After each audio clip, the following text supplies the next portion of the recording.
ಎಲ್ಲರಿಗೂ EMS career ಅಕಾಡೆಮಿಗೆ ಸ್ವಾಗತ. ಇವತ್ತಿನ ದಿನ ನಾವು ಲಾಭ ಮತ್ತು ನಷ್ಟದ ಕುರಿತಾದಂಥ ಕೆಲವೊಂದಿಷ್ಟು ಪ್ರಮುಖ ಸೂತ್ರಗಳನ್ನು ನೋಡ್ಕೊಂಡು ಬರೋಣ. ಹೌದಲ್ಲ? ಹಿಂದಿನ ತರಗತಿಯಲ್ಲಿ ಲಾಭ ಮತ್ತು ನಷ್ಟ ಅಂದರೆ ಏನಾಗಿರ್ತದೆ ಅನ್ನೋದ್ರ ಬಗ್ಗೆ ತಿಳ್ಕೊಂಡಿದ್ದೇವೆ. ಹೌದಲ್ಲ? ಅದರ ಅರ್ಥವನ್ನು ತಿಳ್ಕೊಂಡಿವಿ ಮತ್ತು ಅದರಲ್ಲಿ ಬರ್ತಕ್ಕಂಥ ಕೊಂಡ ಬೆಲೆ ಆಗಿರ್ಬೋದು, ಮಾರಿದ ಬೆಲೆ ಆಗಿರ್ಬೋದು, ಲಾಭ ಆಗಿರ್ಬೋದು, ನಷ್ಟ ಆಗಿರ್ಬೋದು ಮತ್ತು ಶೇಕಡ ಅಂತಕ್ಕಂಥದ್ದನ್ನು ತಿಳ್ಕೊಂಡಿದ್ದೇವೆ. ಹೌದಲ್ಲ? ಅದರ ಅರ್ಥವನ್ನು ತಿಳ್ಕೊಂಡಿದ್ದೆವು. ಇವತ್ತು ಅದಕ್ಕೆ ಸಂಬಂಧಿಸಿರ್ತಕ್ಕಂಥ ಸೂತ್ರಗಳು ಯಾವ್ಯಾವುದೊಂದು ನೋಡ್ಕೊಂಡು ಬರೋಣ. ಇವು ಎದಕ್ಕೆ ಯೂಸ್ ಅದಾವ ಅಂತಂದರೆ ನಮ್ಮ ವ್ಯವಹಾರದಲ್ಲಿ ಯಾವ ರೀತಿ ನಮಗೆ ಲಾಭ ಆಗಿದೆಯೋ ನಷ್ಟ ಆಗಿದೆಯೋ ಅನ್ನೋದು ತಿಳಿದುಕೊಳ್ಳೋಕೆ ಮತ್ತು ಅದನ್ನು ಯಾವ ರೀತಿ ಕಂಡು ಹಿಡಿಬೇಕಲ್ಲ ನಾವು ಅದನ್ನು ತಿಳಿಸ್ಕೊಡ್ತಕ್ಕಂಥ ಕೆಲಸ ಏನು ಮಾಡ್ತದೆ ಈ ಲಾಭ ನಷ್ಟ ಮಾಡ್ತಕ್ಕಂಥದ್ದು ತಿಳಿಸ್ಕೊಡ್ತೈತಿ. ಹೌದಲ್ಲ? ನೋಡ್ಕೊಂಡು ಬರೋಣ ಸೂತ್ರಗಳನ್ನು. ನೋಡಿ, ಮೊದಲನೇ ಸೂತ್ರ ಏನೈತಿ? ಲಾಭ ಕಂಡು ಹಿಡಿಬೇಕಾದ್ರೆ ಏನು ಮಾಡ್ಬೇಕು?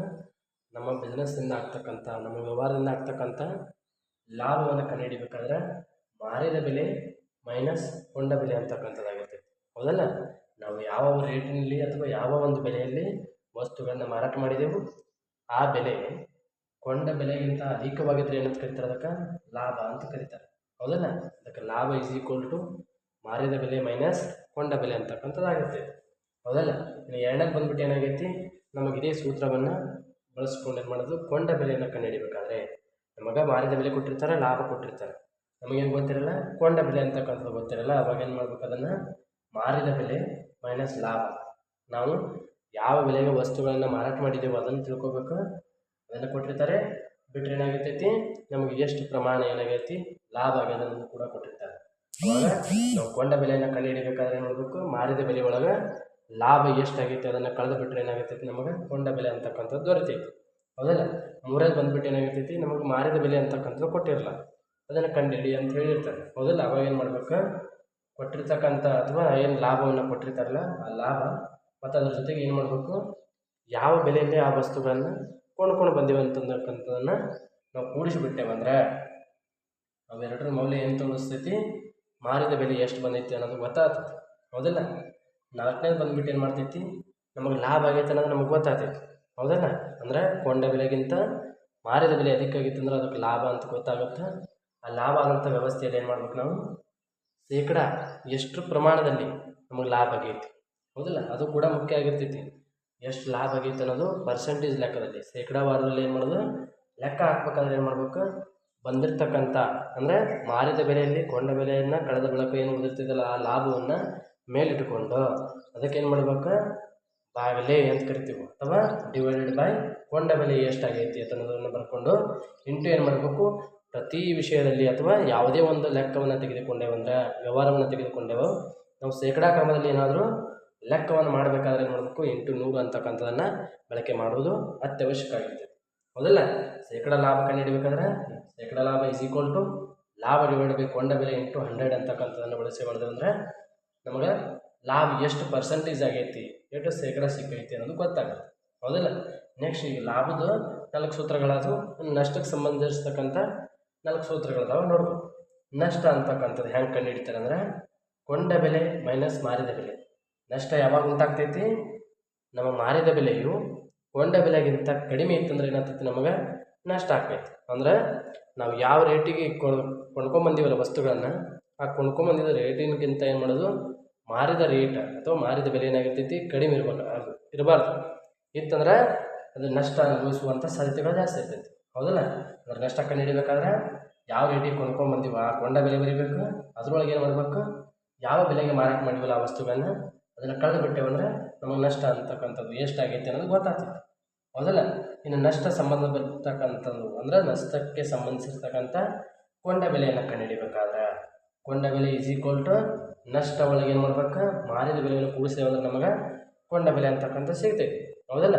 ನಮಗೆ ಎಷ್ಟು ಪ್ರಮಾಣ ನಷ್ಟ ಆಗೈತಿ ಅದರೊಂದಿಗೆ ಏನು ಮಾಡಬೇಕು? ಯಾವ ಬೆಲೆಗೆ ಆ ವಸ್ತುಗಳನ್ನು ಅಥವಾ ಸರಕು ಸೇವೆಗಳನ್ನು ಮಾರಾಟ ಮಾಡಿದ್ದೀವನು ಅದು ಬರೆದು ಬಿಟ್ಟೇವಂದ್ರೆ ಅಂದರೆ ಎರಡೂ ಕೂಡಿಸ್ತೇವಂದ್ರೆ ಅದ್ರ ಮೌಲ್ಯ ಏನಾಗಿರ್ತೈತಿ? ಕೊಂಡ ಬೆಲೆ ಆಗಿರ್ತೈತಿ. ಹೌದಲ್ಲ? ಮೂರನೇದು ಬಂದುಬಿಟ್ಟು ಏನಾಗಿರ್ತೈತಿ? ಮಾರಿದ ಬೆಲೆ ಈಸ್ ಈಕ್ವಲ್ ಟು ಕೊಂಡ ಬೆಲೆ ಮೈನಸ್ ನಷ್ಟ ಅಂತಕ್ಕಂಥದ್ದು. ನಮಗೇನಾಗೈತಿ? ಮಾರಿದ ಬೆಲೆ ಬೇಕಾಗೈತಿ. ಯಾವ ಬೆಲೆಗೆ ಆ ಸರಕು ಸೇವೆಗಳನ್ನು ಮಾರಾಟ ಮಾಡಿದೆವು ಅಥವಾ ವಸ್ತುಗಳನ್ನು ಮಾರಾಟ ಮಾಡಿದೆವು ಅದು ಬೇಕು. ಅದನ್ನು ಕಂಡು ಹಿಡಿಬೇಕಾದ್ರೆ ನೋಡ್ಬೇಕು ನಾವು ಯಾವ ಬೆಲೆಗೆ ಸರಕುಗಳನ್ನು ಅಥವಾ ವಸ್ತುಗಳನ್ನು ಕೊಂಡ್ಕೊಂಡು ಬಂದೀವಿ ಅದು ಬರಿಬೇಕು. ಅದರೊಳಗೆ ಏನು ಮಾಡಬೇಕು? ಎಷ್ಟು ಪ್ರಮಾಣದಲ್ಲಿ ನಷ್ಟ ಅಂತಕ್ಕಂಥ ನಮಗೆ ಎಷ್ಟು ಆಗೈತೆ ಅನ್ನೋದು ಅದು ಕಳೆದು ಬಿಟ್ಟೇವಂದ್ರೆ ಏನಾಗುತ್ತೆ? ನಮಗೆ ಮಾರಿದ ಬೆಲೆ ಅಂತಕ್ಕಂಥ ಸಿಗ್ತೈತಿ. ಹೌದಲ್ಲ? ಮಾರಿದ ಬೆಲೆ ಸಿಕ್ತಂದ್ರೆ ಏನಾಗಿರ್ತೈತಿ, ನಮಗೆ ಎಷ್ಟು ಕೊಂಡ ಬೆಲೆಗೆ ಮತ್ತು ಮಾರಿದ ಬೆಲೆಗೆ ಇರ್ತಕ್ಕಂಥ ಡಿಫ್ರೆನ್ಸನ್ನೇ ನಾವು ನಷ್ಟ ಅಂತಲೂ ಕರಿತೀವಿ. ಹೌದಲ್ಲ? ನಷ್ಟವನ್ನು ಶೇಕಡಾ ಪ್ರಮಾಣದಲ್ಲಿ ಯಾವ ರೀತಿ ಲೆಕ್ಕ ಹಾಕ್ತಾರಂದ್ರೆ, ಹೌದಲ್ಲ, ಶೇಕಡ ನಾವೇನು ಮಾಡ್ಬೋದು, ಮೌಲ್ಯವನ್ನು ಎಷ್ಟು ಮೌಲ್ಯದ ನಷ್ಟ ನಮಗೆ ಆಗಿತ್ತು ಅನ್ನೋದನ್ನು ಲೆಕ್ಕ ಹಾಕೋದು ಸರಳ ಆಗಿರ್ತೈತಿ. ಅದನ್ನು ಶೇಕಡಾವಾರದಲ್ಲಿ ಅಂದರೆ ಪರ್ಸೆಂಟೇಜ್ ಲೆವೆಲ್ ಒಳಗೆ ಏನು ಮಾಡ್ಬೇಕು, ಲೆಕ್ಕ ಹಾಕ್ಬೇಕಾದ್ರೆ ಅದಕ್ಕೊಂದು ಸೂತ್ರ ಐತಿ. ಏನೈತಿ ನೋಡ್ರಿ, ಶೇಕಡಾ ನಷ್ಟವನ್ನು ಕಂಡುಹಿಡಿಬೇಕಾದ್ರೆ ಶೇಕಡಾ ನಷ್ಟ ಈಸ್ ಈಕ್ವಲ್ ಟು ನಷ್ಟ ಡಿವೈಡೆಡ್ ಬೈ ಕೊಂಡ ಬೆಲೆ ಇಂಟು 100 ಅಂತಕ್ಕಂಥದ್ದಾಗಿರ್ತೈತಿ. ಅಂದರೆ ಈ ನಷ್ಟವನ್ನು ಕಂಡುಹಿಡಿದಿರ್ತೀವಿ. ಹೌದಲ್ಲ? ನಷ್ಟವನ್ನು ಕಂಡುಹಿಡಿತಕ್ಕಂಥ ಸೂತ್ರ ಏನು, ನಷ್ಟ ಈಸ್ ಈಕ್ವಲ್ ಟು ಕೊಂಡ ಬೆಲೆ ಒಳಗೆ ಮಾರಿದ ಬೆಲೆ ಕಳೆದೇವೆ ಅಂದರೆ ನಮಗೆ ಎಷ್ಟು ನಷ್ಟ ಆಗೈತೆ ಅನ್ನೋದು ಗೊತ್ತಾಗ್ತೈತಿ. ಆ ಬಂದಂಥ ನಷ್ಟವನ್ನು ಏನು ಮಾಡೋದು, ಮೇಲೆ ಇಟ್ಕೊಂಡು ಆ ಕೊಂಡ ಬೆಲೆ ಅಂತಕ್ಕಂಥದ್ದು ಅಂದರೆ ಯಾವ ಬೆಲೆಗೆ ಸರಕು ಸೇವೆಗಳನ್ನು ವಸ್ತುಗಳನ್ನು ಕೊಂಡ್ಕೊಂಡು ಬಂದೀವಿ ಅಂತಕ್ಕಂಥದ್ದನ್ನು ಕೆಳಗೆ ಇಟ್ಕೊಂಡು ಇಂಟು 100 ಅಂತಕ್ಕಂಥ ಮಾಡೋದಂದ್ರೆ ಏನಾಗಿರ್ತೈತಿ, ನಿಮಗೆ ಶೇಕಡಾ ನಷ್ಟ ಎಷ್ಟಾಗೈತೆ ಅನ್ನೋದು ಕೂಡ ತಿಳ್ಕೊಳಕ್ಕೆ ಸಾಧ್ಯ ಆಗ್ತೈತಿ. ಹೌದಲ್ಲ? ಅದು ಕೂಡ ಅತ್ಯವಶ್ಯಕವಾಗಿರ್ತೈತಿ. ಎಷ್ಟು ಪ್ರಮಾಣದಲ್ಲಿ ನಮಗೆ ಲಾಭ ಆಗೈತಿ, ಎಷ್ಟು ಪ್ರಮಾಣದಲ್ಲಿ ನಷ್ಟ ಆಗೈತಿ. ಅಂದರೆ ಯಾವುದೇ ಒಬ್ಬ ವ್ಯಕ್ತಿಯು ತನ್ನ ವ್ಯವಹಾರವನ್ನು ಮಾಡಬೇಕಾದ್ರೆ ಅವನಿಗೆ ಲಾಭ ಆಗೈತು, ನಷ್ಟ ಆಗೈತು, ಅದರಿಂದ ಅವನು ಉನ್ನತ ಮಟ್ಟಕ್ಕೆ ಹೊಂಟಿದಾನೋ ಅಥವಾ ಅಲ್ಲೇ ಸ್ಥಗಿತಗೊಂಡಿದ್ದಾನೋ ಅಂತಕ್ಕಂಥದ್ದನ್ನು ನಾವು ವರ್ಷಕ್ಕಾದರೂ ಮಾಡ್ಬೋದು, ಅಥವಾ ತಿಂಗಳಿಗೆ ಅಂದರೆ ಮಂತ್ಲಿ ಅಂತ ಕರಿತೀವಲ್ಲ, ತಿಂಗಳಿಗೆ ಆದ ಬಳಿಕ ಏನು ಮಾಡೋದು, ಮಂತ್ ಎಂಡಿಗೆ ತಿಂಗಳ ಕೊನೆಗೆ ಏನು ಮಾಡೋದು, ಆ ಲೆಕ್ಕವನ್ನು ಹಾಕೋದ್ರಿಂದ ಏನಾಗುತ್ತೆ, ನಮಗೆ ಆಗತಕ್ಕಂಥ ಲಾಭ ಅಥವಾ ನಷ್ಟವನ್ನು ಸರಾಗವಾಗಿ ತಿಳಿದುಕೊಳ್ಬೋದು. ಹೌದಲ್ಲ? ಅಂದ್ರೆ ನಮ್ಮ ಬಿಸ್ನೆಸ್ ಅಂತಕ್ಕಂಥದ್ದು, ವ್ಯವಹಾರ ಅಂತಕ್ಕಂಥದ್ದು ಲಾಸ್ನಲ್ಲಿ ಅಂದರೆ ನಷ್ಟದಲ್ಲಿ ಹೊಂಟೈತು ಅಥವಾ ಲಾಭಿನತ್ತ ಸಾಗೋಕತ್ತೈತೆ ಅನ್ನೋದು ಕೂಡ ತಿಳ್ಕೊಳಕ್ಕೆ ಸಾಧ್ಯ ಆಗ್ತೈತಿ. ಅಂದರೆ ನಷ್ಟದಾಗ ಹೊಂಟೈತೆ ಅಂದರೆ ಏನು ಮಾಡ್ಬೇಕು, ಅದಕ್ಕೆ ಯಾವ ಕ್ರಮಗಳನ್ನು ತೆಗೆದುಕೊಳ್ಳೋದ್ರ ಮೂಲಕ ನಮ್ಮ ಲಾಭವನ್ನು ಹೆಚ್ಚಿಗೆ ಮಾಡ್ಬೇಕು ಅನ್ನೋದು ಗೊತ್ತಾಗ್ತದೆ. ಹೌದಲ್ಲ? ಆ ನಷ್ಟ ಅಂತಕ್ಕಂಥದ್ದು ಯಾವ ವಸ್ತುಗಳಿಂದ ಅಥವಾ ಯಾವ ಮೂಲಗಳಿಂದ ಸಂಭವಿಸಕತ್ತದ ಅಂತಕ್ಕಂಥದ್ದು ಕೂಡ ತಿಳ್ಕೊಳಕ್ಕೆ ಸಾಧ್ಯ ಆಗ್ತದೆ. ಇನ್ನು ಮುಂದಿನ ತರಗತಿಯಲ್ಲಿ ಮಾಡೋಣ ಈ ಒಟ್ಟು ಸೂತ್ರಗಳ ಮೇಲೆ ಒಂದೊಂದಾಗಿ ಏನು ಮಾಡೋಣಪ್ಪ ಅಂದ್ರೆ ಉದಾಹರಣೆಗಳನ್ನ ನೋಡ್ಕೋತಾ ಹೋಗೋಣಂತ. ಒಂದೇ ಸೂತ್ರದಿಂದ ಏನು ಮಾಡೋದು, ಇಡೀ ಏನಂತಾರಲ್ಲ ಲಾಭವನ್ನು ತೆಗೆದುಕೊಂಡೇವಂದ್ರೆ ಲಾಭದವನ್ನು ಕಂಡುಹಿಡಿಬೇಕು, ಶೇಕಡಾ ಲಾಭ ಕಂಡುಹಿಡಿಬೇಕು, ಕೊಂಡ ಬೆಲೆ ಕಂಡುಹಿಡಿನು, ನೆಕ್ಸ್ಟ್ ಮಾರಿದ ಬೆಲೆ ಅಂತಕ್ಕಂಥದ್ದು ಕಂಡುಹಿಡಿಯೋಣ. ಒಂದು ಲೆಕ್ಕದೊಳಗೆ 4 ಪ್ರಾಬ್ಲಮನ್ನು ಬಿಡಿಸೋಣ. ಹೌದಲ್ಲ? 4 ಸಮಸ್ಯೆಗಳಿಗೆ ಪರಿಹಾರವನ್ನು ಒದಗಿಸುವುದು ಉಚಿತವಾಗಿರ್ತೈತಿ. ಹೌದಲ್ಲ? ಇನ್ನು ಎರಡನೇದಾಗಿ ಬಂದುಬಿಟ್ಟು ಏನಾಗ್ತೈತಿ, ನಷ್ಟಕ್ಕೆ ಸಂಬಂಧಪಟ್ಟಂಗಾದ್ರೆ ನಷ್ಟವನ್ನು ಕಂಡುಹಿಡ್ಲಿಕ್ಕೆ ಅನುಕೂಲ ಆಗ್ತೈತಿ. ನೆಕ್ಸ್ಟ್ ಶೇಕಡಾ ನಷ್ಟವನ್ನು ಕಂಡುಹಿಡಿಯಬಹುದು. ನೆಕ್ಸ್ಟ್ ಕೊಂಡ ಬೆಲೆ ಮತ್ತು ಮಾರಿದ ಬೆಲೆ ಅಂತಕ್ಕಂಥದ್ದು ಕೂಡ ಕಂಡುಹಿಡ್ಲಿಕ್ಕೆ ಸಹಾಯ ಆಗೈತಿ. ಹೌದಲ್ಲ? ಮುಂದಿನ ತರಗತಿಯಲ್ಲಿ ನೋಡ್ಕೊಂಡು ಬರೋಣ. ಅಲ್ಲಿವರೆಗೆ ಥ್ಯಾಂಕ್ ಯು.